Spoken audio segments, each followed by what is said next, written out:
Chào mừng tất cả mọi người đã quay trở lại với một tựa game mà ngày hôm nay trông tôi hơi nhỏ một tí. Bởi vì tôi chính là một con kiến. Thay vì trở thành một con rồng, con phượng ngầu lòi, thì ngày hôm nay tôi quyết định trở thành một chú kiến nhỏ bé cute phô mai que. Mà ốm thì dễ thương, mà lòi xương thì dễ mến.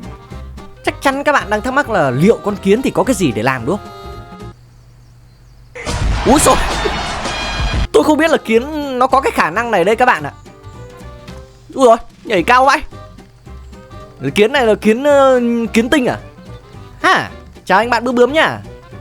Ôi giời, bay đâu đây? Đúng đẹp trai quá cũng khổ các bạn ạ. Đi tới đâu là sinh vật xung quanh nó né tới đó.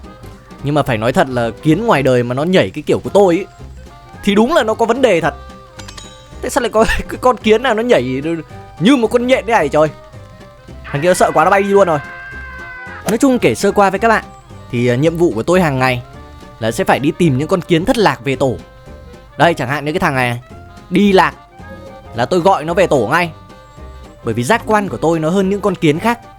Tôi sở hữu một giác quan rất nhạy bén, thế nên kiến chúa rất tin tưởng tôi, giao cho tôi nhiệm vụ đi tìm những con kiến đi lạc. Đây thằng này nữa, về chuồng. Anh em thấy không? Bây giờ tôi giơ bộ râu lên này, tôi quét xung quanh cái là biết con nào đi lạc ngay. Chú em gì ơi, về tổ chú em ơi. Đi lạc xa thế, úi dồi ôi. Cái thằng này nó trốn trên cái cành lá này thì ai mà tìm được. May mà có tôi đấy. Và tất nhiên rồi, sinh vật nào thì cũng phải ăn uống đầy đủ. Với giác quan nhạy bén của mình thì tôi có thể tìm ra đồ ăn một cách dễ dàng. Nhưng mà cái quả này nó quá to các bạn ạ. Mình tôi không ăn hết được, với cả cũng không bê về tổ được. Đó là lý do mà loài kiến bọn tôi phải hoạt động theo bầy đàn. Và giới thiệu với mọi người, đây chính là nơi ở của tôi. Một tổ kiến khổng lồ nằm giữa tại một khu rừng rất rộng lớn. Một đại gia đình kiến. Đây anh em có thể nhìn xung quanh, rất là đông phải không? Con kiến nào cũng đang trong trạng thái bận rộn, khiêng vác một cái thứ gì đó trên người. Tôi cảm thấy bọn tôi đang giống như kiểu nô lệ của kiến chúa vậy.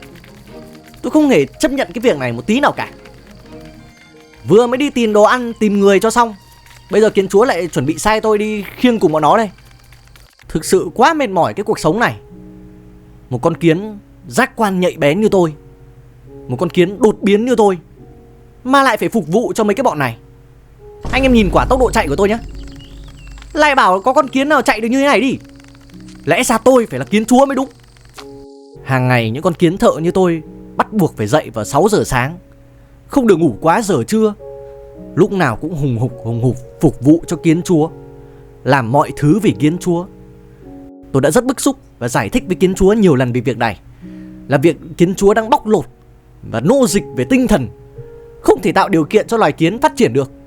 Phải để tôi làm kiến chúa mới đúng. Và thế là tôi đã bị phạt ngục giam trong 7 ngày 7 đêm để suy nghĩ lại hành động của mình. Nhưng mà tôi không từ bỏ. Sau khi ra tù tôi vẫn ấp ủ kế hoạch làm một cuộc đảo chính.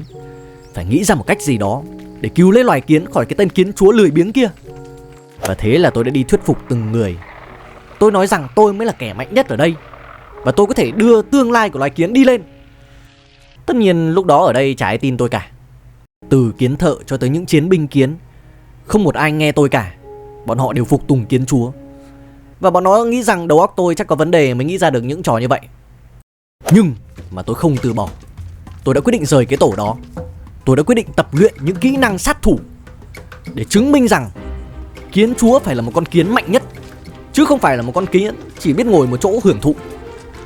Tôi đã tập luyện để tiêu diệt những con côn trùng, chẳng hạn như là một con đom đóm.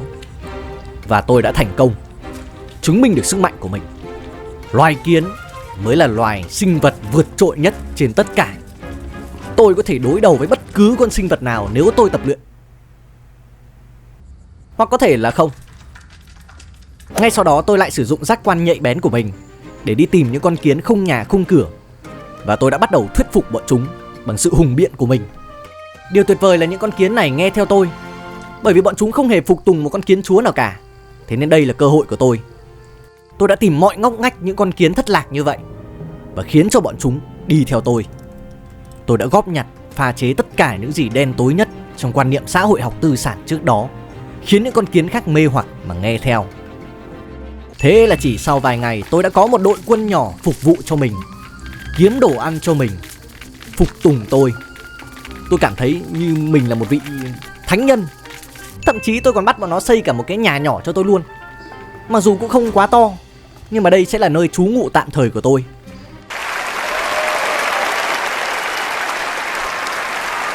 Chỉ vài tháng sau, tôi đã có ngay một đội quân của riêng mình, một vương quốc nhỏ của riêng mình. Mặc dù chỉ là một con kiến thợ bình thường, không có khả năng sinh đẻ gì cả, nhưng mà tôi tự coi mình là kiến chúa. Và mấy bọn đi theo tôi nó cũng tin rằng tôi sẽ sử dụng quyền lực để cứu loài kiến khỏi sự lầm than. Nhưng mà... Ê tụi bay, thì chúng ta cũng mạnh thật, có quân đấy, nhưng mà mấy con này liệu đánh nổi nó không nhỉ? Úi dồi ôi. Ê, đây, có con ốc sên này trông yếu này. Hãy lao lên tấn công nó đi tụi bay. Cho ta thấy loài kiến là loài mạnh nhất. Xấu hết. Rồi luôn, nó trốn luôn rồi. What the. Con này cứng đấy. Rồi, chắc là không đánh được con này rồi. Rút quân anh em ơi. Kiếm con nào dễ hơn tí đi. Khổ quá. Có vẻ có gì đó sai thì phải. Đúng vậy. Mặc dù tôi đã quy phục được một vương quốc nhỏ của riêng mình, nhưng mà thứ tôi thiếu ở đây là sức mạnh. Tôi cần những chiến binh kiến.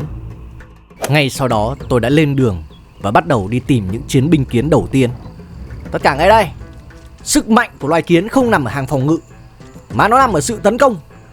Chỉ cần hợp sức lại thì loài kiến chúng ta có thể làm tất cả mọi thứ, để chứng minh rằng chúng ta mới là sinh vật mạnh nhất. Và thế là những con chiến binh kiến đó nghe theo tôi răm rắp. Tất cả những con tôi đã quy phục được giờ đây đã trở thành lính của tôi. Và thế là kế hoạch đã gần được hoàn thiện. Càng lâu về sau thì tôi đã tạo ra luật pháp của loài kiến. Tôi chính là luật pháp của loài kiến. Tất cả sẽ phải phục tùng tôi. Nhưng mà còn một kế hoạch mà tôi vẫn chưa thực hiện được, đó chính là phát động chiến tranh. Đây sẽ là cách tốt nhất để làm cho loài kiến xứng đáng với địa vị của mình, hướng tới mở rộng không gian sinh tồn tốt hơn. Và tôi đã bắt đầu ấp ủ kế hoạch này. Và một ngày đẹp trời tôi đã huy động quân của mình tấn công hang ổ của bọn mối. Với quân lực, với số lượng quân của tôi thì loài kiến dễ dàng áp đảo lũ mối này. Đây chính là cách để tôi chứng minh với thế giới rằng loài kiến mới là mạnh nhất. Tấn công nó anh em. Quật nó đấy, đúng rồi. Những con kiến đằng sau thì nó bắn, còn những con kiến chiến binh phía trước nó sẽ tạo ra một hàng phòng thủ. Đó là cách chiến đấu của tôi.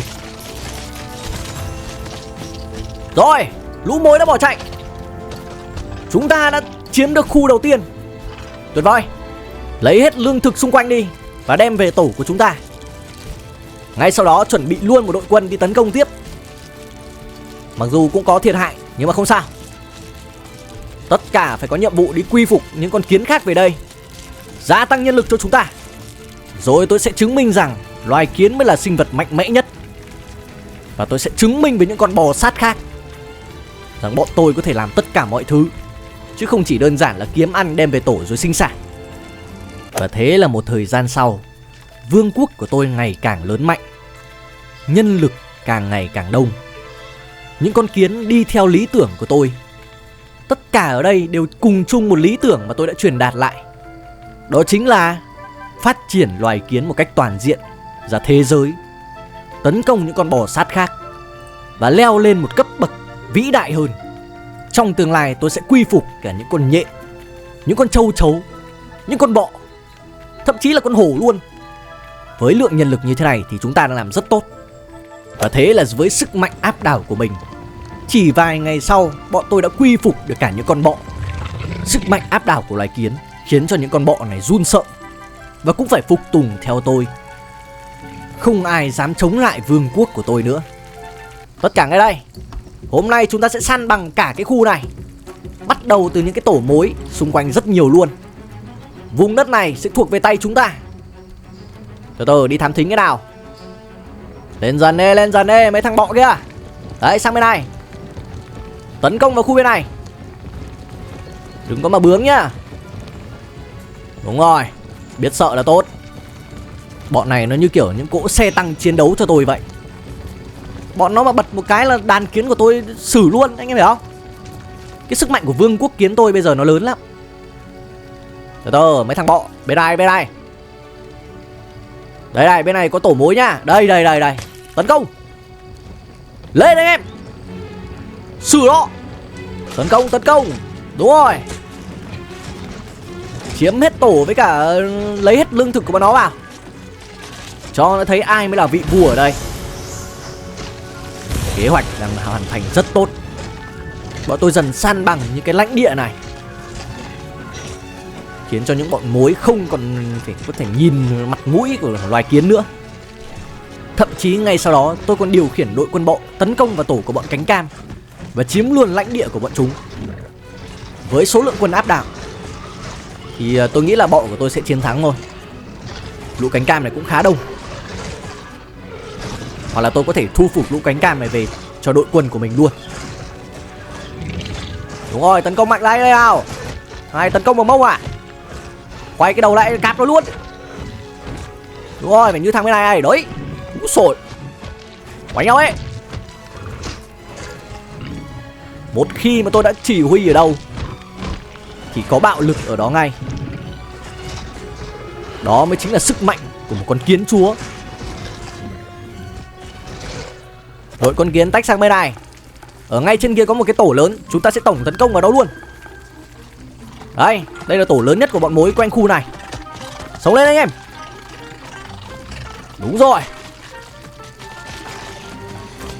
Đùa với đội quân kiến à. Tấn công mạnh tay vào. Không thương xót. Rồi tất cả những lãnh địa xung quanh đây sẽ thuộc về tôi. Số lượng quân cũng sẽ càng ngày càng gia tăng, để tôi có thể thực hiện kế hoạch làm bá chủ thế giới này. Sau đó tôi sẽ tấn công cả con người luôn.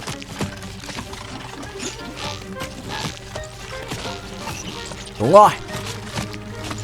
Rất tuyệt vời. Thế là kể từ ngày hôm đó tôi đi tới đâu là lũ mối phải sợ tới đó, không dám đụng vào tôi luôn. Một khi tôi đã bước tới thì bọn mối này nó phải dè chừng, khi bọn nó đều biết rằng danh tiếng của tôi nó kinh khủng như thế nào.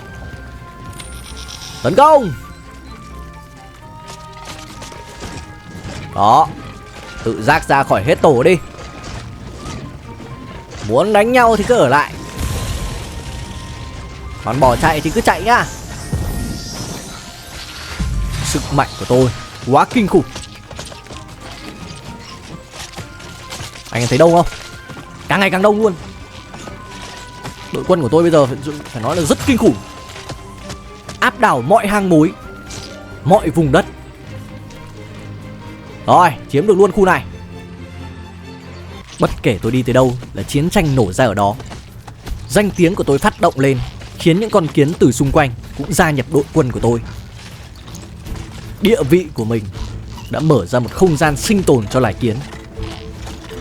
Cho tới lúc này, tham vọng ngày càng lớn, quân ngày càng đông và mạnh.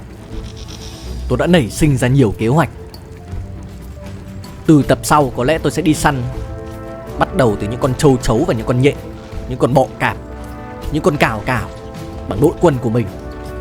Đó là lý do mà tất cả loài bò sát mệnh danh tôi là một con kiến mạnh nhất thế giới. Không phải mạnh, nói chung sức mạnh là một chuyện, tư duy lại là chuyện khác. Và đó là tập 1 ngày hôm nay, câu chuyện mà tôi đã tạo ra vương quốc kiến như thế nào. Nếu các bạn muốn đón xem thêm tập 2 thì đừng quên bình luận xuống phía dưới, bấm like video này và đăng ký kênh ngay lập tức. Hẹn gặp lại mọi người vào trong những video lần sau. Giờ vị vua kiến phải đi nghỉ ngơi tí đây.